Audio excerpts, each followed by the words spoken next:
প্রিয় শিক্ষার্থীরা, এখন আমরা ইউনিট 4-এ আর্থিক বিবরণী বিশ্লেষণ সম্পর্কিত বিষয়গুলো নিয়ে আলোচনা করব। এই অধ্যায় থেকে যে অংশটুকু থেকে থিওরিটিক্যাল যে প্রশ্নগুলো এসেছে সেগুলো আমরা প্রথমে ইউনিটে আলোচনা করব এবং এর গাণিতিক সমস্যাগুলো আমরা পরবর্তী ইউনিটগুলোতে ধাপে ধাপে সলভ করব। চলো লেকচারটি শুরু করা যাক। এখন আর্থিক বিবরণী বিশ্লেষণ বলার আগে শুরুতেই আমরা বলে নিই আর্থিক বিবরণী বিশ্লেষণটা কি। আমরা দেখে আসলাম একটু আগেই যৌথ মূলধনী কোম্পানি তাদের বিভিন্ন আর্থিক বিবরণী সমূহ তৈরি করছে। বিশ্বদায় বিবরণী, মালিকানা সত্ত্ব বিবরণী, নগদ প্রবাহ বিবরণী এবং আর্থিক অবস্থার বিবরণী বা উদ্ধৃতপত্র। সেই সকল বিবরণী তারা তৈরি করার পর এই যে বিবরণীর ভিতরের যে তথ্যগুলো রয়েছে, নিট মুনাফা রয়েছে, নিট ক্ষতি রয়েছে, মোট মুনাফা রয়েছে, এখানে সম্পদ রয়েছে, দায় রয়েছে, মালিকানা সত্ত্ব রয়েছে, বিভিন্ন ধরনের তথ্যগুলো রয়েছে। প্রতিষ্ঠানের এই সকল সমজাতীয় কিছু তথ্যকে মূলত একটার সাথে আরেকটা সম্পর্ক নির্ণয় করতে হয় বিভিন্ন সিদ্ধান্ত গ্রহণের ক্ষেত্রে প্রতিষ্ঠানের ম্যানেজমেন্টকে।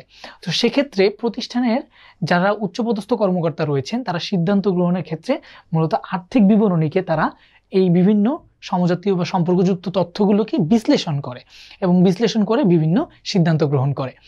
আর্থিক বিবরণী বিশ্লেষণের সংজ্ঞাটাও সেভাবেই মূলত হয়ে থাকে যে প্রতিষ্ঠানে আর্থিক বিবরণী সমূহের মধ্যে বিভিন্ন বিষয়ের যে সম্পর্ক স্থাপন করা যায় সেই সম্পর্ক স্থাপনের মাধ্যমে আর্থিক সফলতা ও দুর্বলতা নির্ণয় করার একটি প্রক্রিয়া, যা প্রতিষ্ঠানের মূলত একটি সামগ্রিক চিত্র তুলে ধরবে। তোমরা সংজ্ঞাটা এখান থেকে দেখে নিবে এবং এই চিত্র থেকে আমরা দেখতে পাচ্ছি যে মূলত আর্থিক অবস্থার বিবরণী যেগুলো আছে, যে কাগজগুলো রয়েছে প্রতিষ্ঠানের, সেগুলোকে অ্যানালাইসিস করা বা বিশ্লেষণ করাটাই বোঝাচ্ছে আর্থিক বিবরণী বিশ্লেষণ। এই অধ্যায়টি মূলত আমাদের এখানে কিছু সূত্র শিখতে হবে এবং প্রতিষ্ঠানের কিছু নির্দেশক এখানে সূত্র রয়েছে, সেই নির্দেশক অনুপাতগুলো আমরা সম্পর্কে জানবো। এখন এখানে প্রথমেই আমরা দিয়েছি এখানে স্বল্পমেয়াদী পরিশোধ ক্ষমতা বা তারল্যের অনুপাত সমূহ সম্পর্কিত বিভিন্ন বিষয়গুলো। একটি প্রতিষ্ঠানে মূলত স্বল্প মেয়াদে তার ঋণ পরিশোধ ক্ষমতা কতটুকু রয়েছে সেটা জানার জন্য বিভিন্ন ধরনের নিয়ামক রয়েছে। সেই নির্ধারকগুলোকে আমরা বলবো চলতি অনুপাত, তরল অনুপাত এবং কার্যকরী মূলধন অনুপাত, যেগুলো নির্ণয় করার মাধ্যমে প্রতিষ্ঠান জানতে পারবে যে মূলত তাদের এখন চলতি দায়গুলো বা স্বল্পমেয়াদী ঋণ পরিশোধের ক্ষমতা কতটুকু। এখানে চলতি অনুপাত নির্ণয়ের ক্ষেত্রে আমরা যে সকল সূত্রগুলো ব্যবহার করব সেগুলো আমরা এই ইউনিটেই আলোচনা করে ফেলবো। পরবর্তী ইউনিটে আমরা এর গাণিতিক সমস্যাগুলো নিয়ে কথা বলবো। চলতি অনুপাত নির্ণয় করার জন্য আমাদের যে সূত্র ব্যবহার করতে হয় সেটি হচ্ছে চলতি সম্পদকে চলতি দায় দিয়ে ভাগ করতে হয়। এখন আমরা মূলত এ সম্পর্কিত যে সূত্রগুলো রয়েছে সেগুলো কিভাবে নির্ণয় করতে হয় সেগুলো শিখব। চলতি অনুপাত নির্ণয়ের ক্ষেত্রে আমাদের খেয়াল রাখতে হবে যে আমরা একটি প্রতিষ্ঠানের নির্দিষ্ট সময়ের চলতি সম্পদকে চলতি দায় দিয়ে ভাগ করলে মূলত যে অনুপাতটি পাবো আমরা সেই অনুপাতটি দ্বারা মূলত সেই প্রতিষ্ঠানের স্বল্প মেয়াদী ঋণ পরিশোধ ক্ষমতা আসলে যাচাই করা যাবে। এবং এর সাথে রয়েছে তরল অনুপাত নির্ণয়ের সূত্র। তরল অনুপাতটি আমরা কিভাবে নির্ণয় করি? এখানে মূলত চলতি সম্পত্তিকে মূলত আমাদের তরল সম্পত্তিতে রূপান্তর করতে হবে। চলতি সম্পদকে তরল সম্পদ রূপান্তর করার জন্য মূলত সূত্রটি হচ্ছে চলতি সম্পদ মাইনাস সমাপনী মজুদ এবং এর সাথে আরো বাদ যাবে যত অগ্রিম খরচ রয়েছে। সকল ধরনের সমাপনী মজুদ এবং অগ্রিম খরচগুলো বাদ দেওয়ার পরে যে অর্থ থাকবে তাকে মূলত চলতি দায় দিয়ে ভাগ করতে হবে। তাহলে আমরা পেয়ে যাব মূলত তরল অনুপাত বা দ্রুত অনুপাত। হ্যাঁ, এরপরে রয়েছে কার্যকরী মূলধন অনুপাত, যেটি মূলত নির্ণয় করা সম্ভব হবে আমাদের প্রতিষ্ঠানের চলতি মূলধনকে চলতি দায় দ্বারা ভাগ করে। অর্থাৎ চলতি দায়ের বিপরীতে প্রতিষ্ঠানে কত টাকা চলতি মূলধন রয়েছে সেটা নির্ণয় হবে। এখানে চলতি মূলধন বলতে কি বোঝায় খেয়াল রাখতে হবে। চলতি মূলধনটি হচ্ছে চলতি সম্পদ থেকে যদি আমরা চলতি দায় বাদ দিই তাহলে কিন্তু পেয়ে যাব আমরা চলতি মূলধন। এটি হচ্ছে চলতি মূলধনের সূত্র। চলতি সম্পদ থেকে চলতি দায় বাদ দিলে আমরা পাবো চলতি মূলধন, যা আমাদের পরবর্তীতে ম্যাথে গিয়ে কাজে লাগবে চলতি মূলধনের সূত্রটা। চলতি মূলধন হচ্ছে প্রতিষ্ঠানের চলতি দায়ের বিপরীতে কত টাকা চলতি মূলধন রয়েছে সেটা নির্দেশ করার জন্য এই অনুপাতটা ব্যবহার করা হয়। এর পরবর্তীতে আমরা আলোচনা করব মূলত প্রতিষ্ঠানের লাভ বা মুনাফা অর্জন ক্ষমতার অনুপাতগুলো। একটি প্রতিষ্ঠান নির্দিষ্ট সময়ের মধ্যে কি পরিমাণ বা কত পার্সেন্টেজে তাদের প্রতিষ্ঠানের মুনাফাগুলো অর্জন হচ্ছে এর সাথে সম্পর্কিত অন্য একটি দফার সাথে যদি আমরা সম্পর্ক করে নেই, তাহলে সেই দফার সাথে মিলায়ে সে আসলে কতটুকু অর্জন হচ্ছে আমাদের মুনাফা সেটা নির্ণয় করাটা বোঝাচ্ছে মুনাফা অর্জন ক্ষমতার নিয়ামকগুলো। এখন এখানে প্রথমেই রয়েছে মোট মুনাফার অনুপাত। ম্যাথমেটিক্যাল অ্যান্সারগুলো করার জন্য আমাদের মূলত এখানে সূত্রগুলো শিখতে হবে। মোট মুনাফার অনুপাতের ক্ষেত্রে আমাদের সূত্রটি হচ্ছে মোট লাভ বা মোট মুনাফা ডিভাইডেড বাই নিট বিক্রয়। আমরা এর পরবর্তীতে দেখতে পাচ্ছি নিট মুনাফার হার বা নিট মুনাফার অনুপাত নির্ণয় করা। প্রতিষ্ঠানের নিট মুনাফা কত টাকা হয়েছে, নিট মুনাফার পার্সেন্টেজ কত নিট বিক্রয়ের উপর সেটা জানা, সেটা বের করব আমরা। এর জন্য আমাদের লাগবে নিট লাভ, নিট লাভ ডিভাইডেড বাই নিট বিক্রয়। পরবর্তীতে রয়েছে পরিচালন আয় অনুপাত।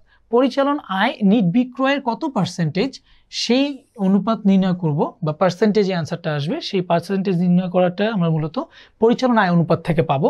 এখানে এটা অ্যান্সার করার জন্য আমাদের সূত্রটি লাগবে পরিচালন মুনাফা। পরিচালন মুনাফা বের হবে প্রতিষ্ঠানের মোট লাভ থেকে পরিচালন ব্যয়গুলো বাদ দিলে পাওয়া যায় পরিচালন মুনাফা।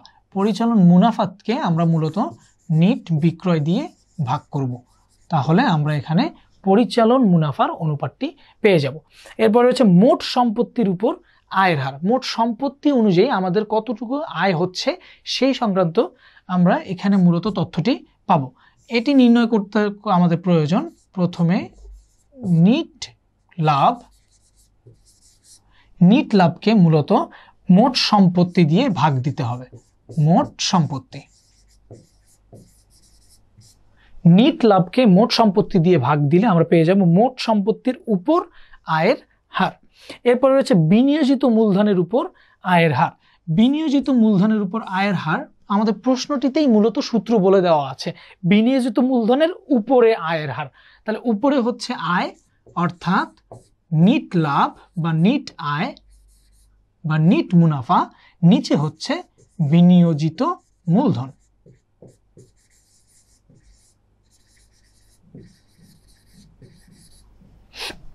এরপরে রয়েছে শেয়ার প্রতি আয়, অর্থাৎ প্রতিষ্ঠানে এখন যে মুনাফা হয়েছে সেই নিট লাভটাকে আমরা যদি প্রতি শেয়ার হোল্ডারদের কাছে বন্টন করে দেই, তাহলে প্রত্যেকটি শেয়ার হোল্ডার কত পরিমাণ করে আয় হবে তাদের সেটা নির্ণয় করার জন্য শেয়ার প্রতি আয় নির্ণয় হবে মূলত এখানে নিট লাভ। প্রতিষ্ঠানের নিট লাভকে মূলত শেয়ার সংখ্যা দ্বারা ভাগ করলে আমরা সাধারণ শেয়ার সংখ্যা,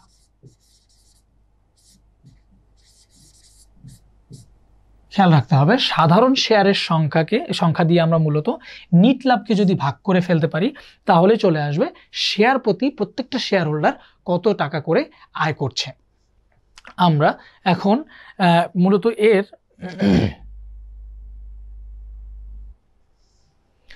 আমরা এখন প্রতিষ্ঠানের সচ্ছলতা নির্ণায়ক অনুপাতগুলো সম্পর্কে জানব। একটি প্রতিষ্ঠানের মূলত দায়, মালিকানা সত্ত্ব এবং তার সম্পত্তির উপর ডিপেন্ড করতেছে প্রতিষ্ঠানটি কতটুকু সচ্ছলভাবে চালু আছে। প্রতিষ্ঠানের সচ্ছলতার অনুপাতগুলো বা নির্ণায়কগুলো রয়েছে 1 নম্বরে দায় মালিকানা অনুপাত, অর্থাৎ মালিকানা সত্ত্বের বিপরীতে কি পরিমাণ টাকা আমাদের দায় রয়েছে। দায় মালিকানা অনুপাতে এখানে আমরা প্রথমেই দেখব মূলত প্রতিষ্ঠানের যতগুলো বহির দায় রয়েছে, অর্থাৎ মালিকানা সত্ত্বর বাইরে যত ধরনের দায় রয়েছে সেই সকল দায়গুলোকে আমরা মালিকানা সত্ত্ব দিয়ে যদি ভাগ দেই তাহলে পেয়ে যাব দায় মালিকানা অনুপাত। এই সূত্রগুলো হচ্ছে মূলত প্রশ্ন দেখে অনুপাতের সূত্রটা দেখে আমরা অ্যান্সার করতে পারি। দায় মালিকানা অনুপাত হচ্ছে দায় থাকবে ওখানে বহির দায় বা মোট দায় এবং মালিকানা সত্ত্ব নিচে থাকবে, তাহলে আমরা পেয়ে যাব মূলত দায় মালিকানা অনুপাত। এর পরবর্তীতে রয়েছে নিট মালিকানা ও মোট সম্পত্তির অনুপাত। যে অ্যান্সারটি আমরা সূত্র পেয়ে পাই এখানে, নিট মালিকানা ও মোট সম্পত্তির অনুপাত নির্ণয়ের ক্ষেত্রে যে সূত্রটি ব্যবহার হবে সেটি হচ্ছে মূলত, এখানে প্রশ্নেই বলা আছে নিট মালিকানা ও মোট সম্পত্তি, অর্থাৎ উপরে মালিকানা সত্ত্ব এবং নিচে হচ্ছে মোট সম্পত্তি। মোট সম্পত্তি বলতে প্রতিষ্ঠানের বাস্তব সম্পদকে বোঝায়, অর্থাৎ কোনো অস্পর্শনীয় বা অলিক সম্পত্তি এর ভিতরে থাকতে পারবে না। অর্থাৎ মোট বাস্তব সম্পদকে মালিকানা সত্ত্বকে মোট বাস্তব সম্পদ দিয়ে ভাগ করলে আমরা পেয়ে যাব মূলত নিট মালিকানা ও মোট সম্পত্তির অনুপাত। অর্থাৎ মোট সম্পত্তির উপর মালিকানা সত্ত্বের কতটুকু পরিমাণ তাদের দাবি রয়েছে এটি নির্ণয় করা হবে মূলত নিট মালিকানা ও মোট সম্পত্তির অনুপাতের মাধ্যমে। এখন আমরা প্রতিষ্ঠানের কার্যকারিতার ভিত্তি বা কার্যকলাপ ও সক্রিয়তার অনুপাত নির্ণয় করা শিখব। সক্রিয়তার অনুপাত হচ্ছে প্রতিষ্ঠানের রেগুলার কার্যক্রমগুলো সঠিকভাবে কিভাবে চলতেছে সেই নির্ণায়ক করতেছে। এখানে প্রাপ্য হিসাব আবর্তন অনুপাত। প্রাপ্য হিসাব আবর্তন অনুপাত আমরা নির্ণয় করি মূলত একটি প্রতিষ্ঠানের একটি নির্দিষ্ট সময়ের যতগুলো নিট ধারে বিক্রয় রয়েছে, ধারে বিক্রয়, সেটিকে আমরা ভাগ দিয়ে থাকি গড় প্রাপ্য হিসাব দিয়ে। গড় প্রাপ্য হিসাব অর্থাৎ গড় দেনাদার। গড় প্রাপ্য হিসাবটা নির্ণয় করা হয়, এটার আবার আলাদা একটা সূত্র আছে আমাদের এখানে। গড় প্রাপ্য হিসাব আমরা নির্ণয় করি কিভাবে? গড় প্রাপ্য হিসাব নির্ণয় করার জন্য আমরা মূলত ব্যবহার করি প্রারম্ভিক প্রাপ্য হিসাব, এর সাথে আমরা যোগ করি সমাপনী প্রাপ্য হিসাব, যেটাকে 2 দিয়ে ভাগ করতে হয়, তাহলে মূলত আমরা পেয়ে যাই গড় প্রাপ্য হিসাব। গড় প্রাপ্য হিসাব বের করার জন্য সূত্র হচ্ছে প্রারম্ভিক প্রাপ্য হিসাব যোগ সমাপনী প্রাপ্য হিসাব ডিভাইডেড বাই 2। তাহলে আমরা প্রাপ্য হিসাবের আবর্তন নির্ণয়ের যে সূত্রটি রয়েছে সেটি হচ্ছে নিট ধারে বিক্রয়কে আমরা মূলত গড় প্রাপ্য হিসাব দিয়ে ভাগ করব। সহজে মনে রাখবো কিভাবে, যে আমাদের প্রাপ্য বা দেনাদার হিসাবের সাথে কি জড়িত, ধারে বিক্রয় জড়িত, তার মানে এখানে আসবে এভাবেই। তাহলে এটার অনুযায়ী যদি আমরা তৈরি করতে চাই পাওনাদার আবর্তন অনুপাত, পাওনাদারের সাথে কে জড়িত? পাওনাদারের সাথে ক্রয় জড়িত, অর্থাৎ আসবে নিট ধারে ক্রয়, একে ভাগ দিতে হবে গড় পাওনাদার হিসাব, এবং গড় পাওনাদার হিসাবে সূত্রটা আসবে কিভাবে? প্রারম্ভিক পাওনাদার সাথে যদি সমাপনী পাওনাদার যোগ করে দেই, তাকে 2 দিয়ে ভাগ করলে আমাদের চলে আসবে গড় পাওনাদার হিসাব। এর সাথে রয়েছে গড় আদায় সময়, অর্থাৎ দেনাদারের কাছ থেকে কত দ্রুত আমরা গড়ে টাকাটা আদায় করতে পারতেছি। দেনাদারের সাথে গড় আদায় সময় নির্ণয় করার সূত্রটি হচ্ছে আমরা একটি বছরের বা একটি নির্দিষ্ট সময়কে মূলত সেই সময়ের প্রাপ্য হিসাব আবর্তন দিয়ে ভাগ করতে হবে। প্রাপ্য হিসাব আবর্তন। আমরা যদি এভাবেই গড় প্রদান হিসাব তৈরি করতে যাই, গড় আদায় সময়ের সাথে যেমন গড় প্রদান সময় যদি আমরা তৈরি করতে যাই, তাহলে আমাদের করতে হবে 360 দিয়ে ভাগ দিতে হবে প্রদেয় হিসাব আবর্তন অনুপাত দিয়ে। প্রদেয় হিসাব আবর্তন এভাবেই আসবে নিট ধারে ক্রয়কে গড় পাওনাদার দিয়ে ভাগ করে, এবং গড় পাওনাদার আসবে কিভাবে? প্রারম্ভিক পাওনাদারকে সমাপনী পাওনাদারের সাথে যোগ করে 2 দিয়ে ভাগ করতে। খেয়াল রাখতে হবে প্রশ্নে যদি শুধুমাত্র একটা তথ্য দেয়া থাকে, একটা তথ্য অর্থাৎ হয় প্রারম্ভিক তথ্য দেয়া রয়েছে অথবা সমাপনী তথ্য দেয়া রয়েছে, তখন আমাদেরকে 2 দিয়ে ভাগ করতে হবে না। তখন 2 দিয়ে ভাগ না করে যে তথ্য রয়েছে সেটাই গড় প্রাপ্য হিসাবই বলে গণ্য হবে। এরপরে রয়েছে আমাদের এখানে মজুদ আবর্তন অনুপাত। মজুদ আবর্তন অনুপাত সূত্র নির্ণয় করছে যে আমরা প্রতিষ্ঠানের ওই সময়ের বিক্রিত